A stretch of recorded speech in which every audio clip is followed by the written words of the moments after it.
Welcome back to your YouTube channel the blogger with computer skills. तो हमारी software engineering की एक tutorial चल रही है जिसके अंदर हम आज की वीडियो में पढ़ने वाले हैं वी मॉडल के बारे में। तो आपने अब तक इस चैनल को सब्सक्राइब नहीं किया तो सब्सक्राइब जरूर कर दीजिए ताकि आने वाली वीडियो की नोटिफिकेशन सबसे पहले आपको मिल सके।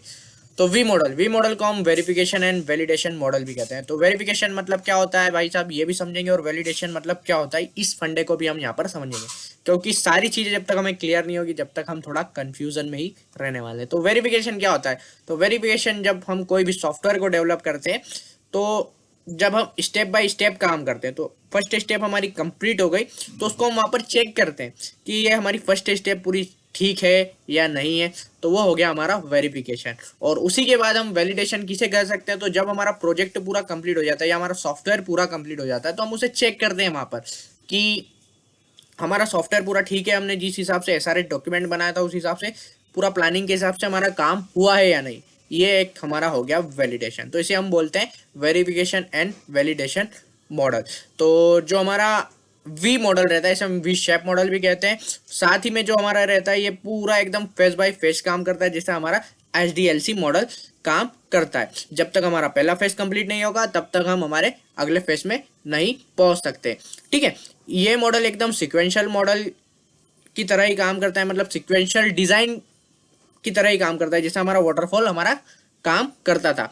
और वी मॉडल के अंदर क्या होता है कि जैसे ही हमारा फेस स्टेप बाय स्टेप हम डेवलपमेंट का काम करते हैं, साथ ही में हमारा टेस्टिंग का काम भी पैरेलल चलता रहता है। जैसा कि आप इस डायग्राम में देख सकते हैं एकदम वी शेप में इसमें काम हो रहा है, इसीलिए इसको वी शेप हम मॉडल कह रहे हैं।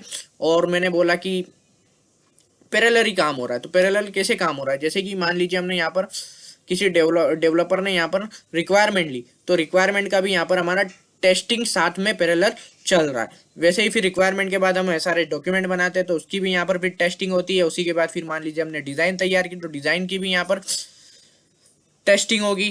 फिर उसी के बाद फिर लो लेवल डिजाइन मैंने तैयार की मान लीजिए तो उसकी भी टेस्टिंग होगी। मतलब पर्टिकुलर हर पार्ट की स्टेप बाय स्टेप यहाँ पर टेस्टिंग होती है, इसीलिए इसको हम बोलते हैं वी शेप मॉडल, क्योंकि देख सकते हैं कि वी शेप में ही पूरा आपको ये मॉडल दिख रहा है। ठीक है, अब हम बात करते हैं इसके एडवांटेजेस के बारे में। तो ये बहुत ही समझने के लिए बहुत ही इजी रहता है। उसी के बाद टेस्टिंग मेथड के थ्रू हम डिजाइनिंग को भी टेस्ट कर सकते हैं, हमारे प्लानिंग को भी टेस्ट कर सकते हैं, और साथ ही में हमारे कोड को भी हम स्टेप बाय स्टेप यहाँ पर टेस्ट करते जाते हैं, जिससे कि हमारे बग का फंडा बहुत ही कम हो जाता है। और ये जो हमारे छोटे प्रोजेक्ट वगैरह रहते हैं उनके लिए बहुत ही फायदेमंद रहता है, बहुत ही अच्छा रहता है समझने के लिए, और काम भी बहुत ही आसानी से हम इस पर कर लेते हैं। अब इसके डिसएडवांटेजेस की बात करें तो भाई साहब जिस चीज़ के एडवांटेज होते हैं उसके डिसएडवांटेज भी होते हैं। मान लीजिए कि हमने समझने के लिए बहुत ही फायदेमंद है, तो कुछ इसकी कमियां भी होगी ना। तो कमियां को जान लेते हैं। दो कमियां हमने निकाल रखी है इसकी। तो ये बहुत ही कॉम्प्लेक्स रहता है प्रोजेक्ट के लिए, मतलब अच्छा नहीं रहता ये प्रोजेक्ट के लिए। आप मान लीजिए कोई प्रोजेक्ट को बना रहे हैं, बड़ा प्रोजेक्ट है आपका, तो आप काम करेंगे उसमें, वेरीफाई करेंगे, कोई दिक्कत आई फिर सॉल्व करेंगे, वेरीफाई करेंगे, मतलब काम बहुत आपका लेंथी होते जाता है, इसीलिए ये कॉम्प्लेक्स रहता है आपके प्रोजेक्ट के लिए। उसी के बाद मान लीजिए आप वेरीफाई भी कर लिया आपने, सब चीज़ें कर ली, तो अब क्या दिक्कत आएगी? मान लीजिए कि मेरी डिजाइनिंग में कुछ दिक्कत आई है, डिजाइनिंग मेरे को चेंज करना है, हल्का सा भी एक मेरे को माइनर सा चेंज करना है, तो आपने जो टेस्टिंग का डॉक्यूमेंटेशन बनाया है तो आपको उसको भी पूरा यहाँ पर चेंज करना पड़ेगा। तो ये एक इसकी और डिसएडवांटेज हो गया हमारा। तो आई होप आपको वीडियो पसंद आई होगी। तो वीडियो पसंद आई हो तो लाइक कीजिए, कमेंट कीजिए एंड शेयर जरूर कीजिए, ताकि आने वाली वीडियो की नोटिफिकेशन आपको मिल सके और थोड़ा हमारा चैनल भी आपके साथ ग्रो कर सके। तो चलिए मिलते हैं अब हमारी